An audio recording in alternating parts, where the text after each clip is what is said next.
Víte, co je nejhorší věc, kterou si lidi myslí v roce 2025 o tradingu? Reálně si myslí, že potřebujete roky tvrdé práce a úsilí proto, abyste dosáhli něčeho velkého a konzistentně byli ziskoví na trzích. Já neříkám, že to bude hned, neříkám, že to bude za měsíc a neříkám, že to bude jednoduché. Ale v téhle době, kdy máte hromadu edukace, se to dá určitě udělat rychleji a jednodušeji. Já vás vítám u dalšího videa. Mé jméno je Daniel Valchář a již 6. rokem obchoduji na burze. V aktuální chvíli disponuji fundovaným kapitálem přes 20 milionů korun a u FTMO mám maximální alokaci. To znamená, že jsem top 0,1 trader a za poslední 4 měsíce se mi povedlo vybrat přes 1 milion korun a u toho nespálit jediný fundovaný účet. A to všechno jenom u FTMO. Poslední dobou jsem nebyl moc aktivní na sociálních sítích a to z jednoho jediného důvodu. Připravil jsem totiž strategii, která vás zbaví chyb, se kterými v aktuální chvíli bojujete. Nedisciplinovanost, chamtivost, nulová disciplína a nulový risk management. To jsou problémy, s kterými se potýká hromada z vás.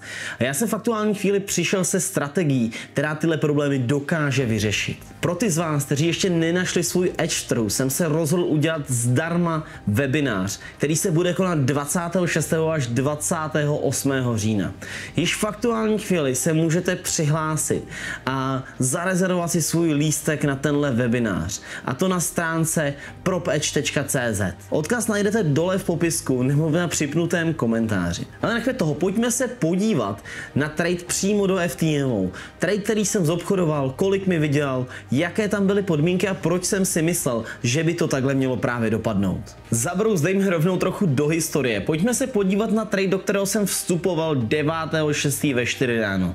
Samozřejmě jsem to nebyl já, ale moje limitní objednávka, která tam čekala.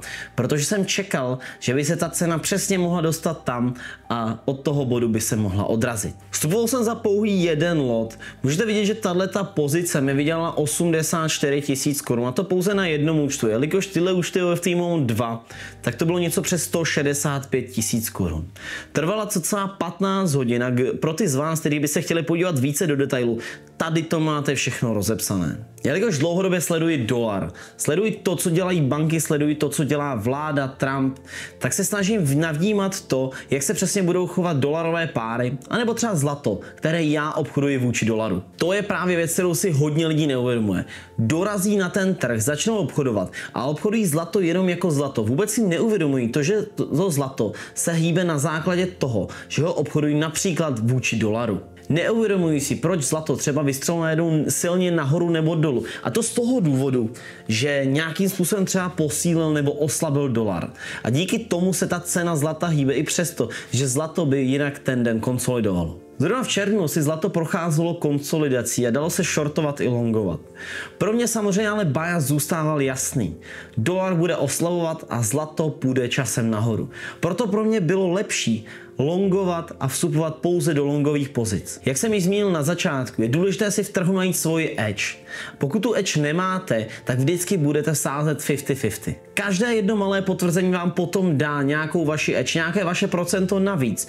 To, že tím směrem, kterým vy chcete obchodovat, tak to bude ten správný směr. Jelikož já jsem měl fundamentálně podpořenou svoji tézi o zlatě, dávalo smysl, že bych měl raději vstupovat do longu. Pojďme se teď podívat na technickou analýzu, proč jsem oboje věci spojil dohromady a nakonec z toho hezky zprofitoval. 9.6. jsem čekal do půlnoci na to, abych si nastavil svoji limitní objednávku, protože jsem přesně očekával, že se tohleto stane. Můžeme vidět, že historicky ze začátku června jsme zde měli gap, který si cena nepřišla vyplnit. Zároveň, když jsme si natáhli volume profil na celý ten pohyb, můžeme vidět, že přesně nejsilnější volume, a to POC celého tohoto pohybu, tady od spoda směrem nahoru, bylo právě tady v ten moment. To pro mě byla zóna, kterou já jsem chtěl obchodovat, kde jsem očekával, že po vyplnění gapu se cena odrazí a následně bude pokračovat směrem nahoru. A proto můj plán byl jasný. Očekával jsem, že cena si přesně vyplní gap, odrazí se od tohoto levelu a půjde směrem nahoru. Samozřejmě prvotně bych někdy targetoval přesně tu likviditu, ale v tomto případě jsem věřil, že si půjdeme i pro tuhle. A to z toho důvodu, že tady v aktuální chvíli se nám vytvořila jistá flip zóna. Můžeme vidět, že tady byly reakce a právě jsem očekal, že přesně tady ta zóna bude odrážet cenu znovu dolů. A můžeme vidět, že jsme si vybrali likviditu nad naším bodem a sestřelili cenu znovu směrem dolů.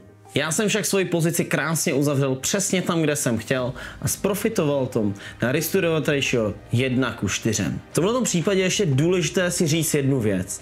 Já obchoduji většinou 1:2 a to samozřejmě ale s 1% riskem na každém účtu. Jelikož zde byl můj plán jiný, trošku jsem se odklonil od pravidel, tak jsem se zároveň rozhodl, že budu riskovat pouze 0,5% na každém účtu.